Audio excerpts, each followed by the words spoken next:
여러분 안녕하십니까? 김백문 목사입니다. 오늘은 여러분에게 늘 그렇지만 특이한 말씀을 드릴까 합니다. 마태복음 1장 17절 말씀입니다. 바벨론으로 이거한 후부터 그리스도까지 14대라.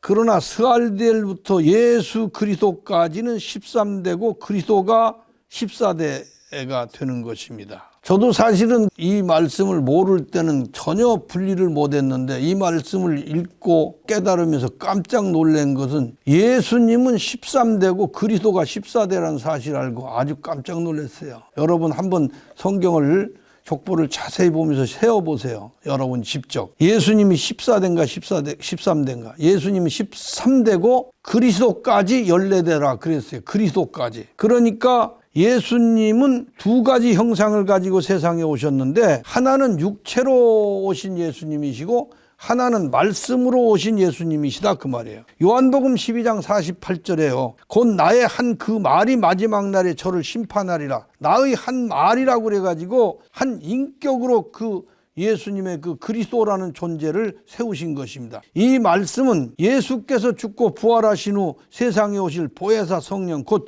그리스도를 개체의 인격으로 말씀해 주신 거예요. 예수님의 보이는 육체는 우리와 똑같은 육체였어요. 안 먹으면 배고프고 산에 계실 때는 춥고 맞으면 아프고 죽으면 썩는 그런 육체나 그러나 예수님의 영은 우리와 달랐어요. 그 영은 하나님의 영, 하나님의 본능이셨어요. 육의 사람은 그 마음이 육을 위해서 존재하고 기쁨도 미움도 사랑도 다 육체 때문에 기쁘고 육체 때문에 미웃고 모든 희로애락이 육체의 감각에서 유래합니다. 그러나 영의 사람은 그 마음이 영을 위해서 존재합니다. 그래서 영적인 관계 가운데서 기뻐하고 영으로 사랑하고 영으로 희망을 갖습니다. 하나님의 특별한 본능이 예수라는 육체를 통해서 드러났고 표현되었습니다. 예수님을 통해서 하나님을 볼 수 있고 들을 수 있고 느낄 수 있고 깨달을 수도 있습니다. 이러한 현상을 요한복음에서 표현했어요. 요한복음 1장 14절에 말씀이 육신이 되어 우리 가운데 거하심에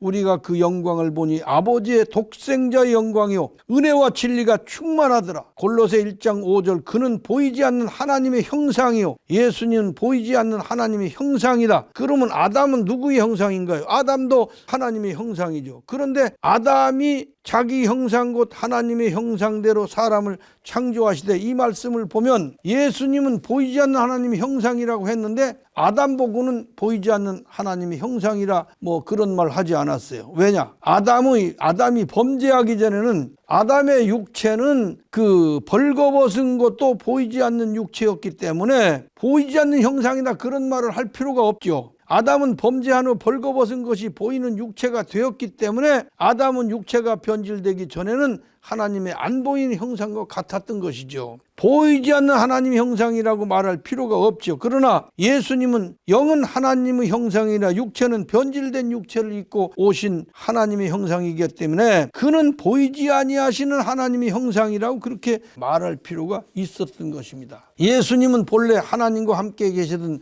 말씀이셨는데 변질된 육체를 세상에 입고 오셔가지고 잠시 계시다가 죽으시고 부활하시어 변질된 육체를 벗고 하나님의 형상에 알맞는 형체를 다시 입으심으로 변질된 형체의 아담의 육체를 다시 회복하신 것입니다. 이분이 바로 부활 승천하신 그리스도이십니다. 그러니까 변질된 육체로 계신 때가 13대고 하나님의 본능에 알맞는 형상으로 회복하여 그리스도라는 이름으로 다시 오신 분이 14대다 그런 얘기죠. 그리스도는 말씀이 육신에 우리 가운데 거하시는 하나님의 영 성령이십니다. 공관복음에서는 예수님 13대고 요한복음에서 그리스도는 14대다 이렇게 말씀하신 이유가 여기서 분명히 밝혀질 수가 있습니다. 그래서 마가복음 10장 29절 30절 말씀에 영생을 내세 얻는 영생이라고 하였고 요한복음 5장 24절에 영생을 얻었고라고 해서 영생이 요한복음 차원 그 차원에서 바로 얻어지는 것으로 말씀했어요. 공관복음 차원에서는 요한복음 차원으로 올라가려면 일대 차이가 납니다. 그래 공관복음 차원에서는 죽고 요한복음 차원에서 다시 살아나야 말씀으로 다시 사는 것이 되는 거예요. 공관복음은 육체로 오신 예수 그리스도, 즉 보이는 예수 그리스도를 드러낸 것이라면 요한복음은 말씀으로 오신 예수 그리스도를, 즉 영이신 예수 그리스도를 증거하신 것입니다. 그래서 영생을 드러낸 말씀입니다. 성경을 단차원으로 보는 입장에서는 이런 말씀을 알 수도 이해할 수도 없어요. 예수와 그리스도를 분리하여 공부할 수 있는 것은 오직 성경을 4차원 성경으로만 깨달을 때 이러한 은혜를 받을 수가 있습니다. 오늘 말씀을 여기서 마치겠습니다. 다음 시간으로 이어가겠습니다. 감사합니다.